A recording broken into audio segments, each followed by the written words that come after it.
আসসালামু আলাইকুম রহমতুল্লাহি ওবারাকাতু।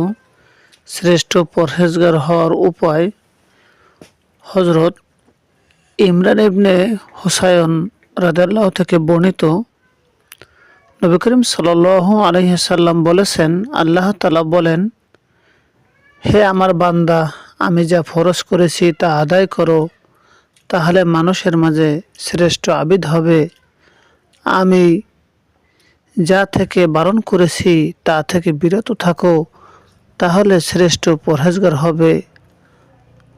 আর তোমাকে আমি যে রিজিক প্রদান করেছি তাতে পরিতুষ্ট হও, তাহলে মানুষের মাঝে সবচেয়ে শ্রেষ্ঠ অমুখাপেক্ষী ব্যক্তি হবে।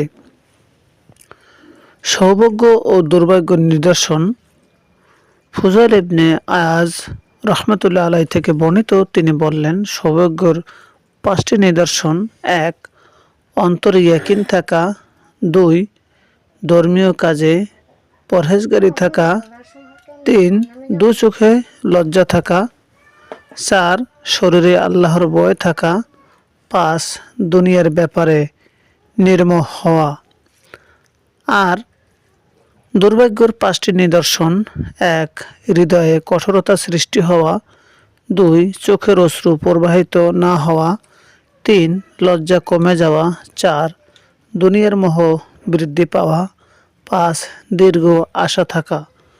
মহান আল্লাহ তাআলা আমাদের দুনিয়া ও আখিরাতের কল্যাণ দান করুন। আল্লাহ ও রাসূলের প্রতি চলার তৌফিক দান করুন। পৃথিবীর সকল মানুষ সুস্থ থাকুক, ভালো থাকুক। আমিন। আসসালামু আলাইকুম ওয়া রাহমাতুল্লাহ।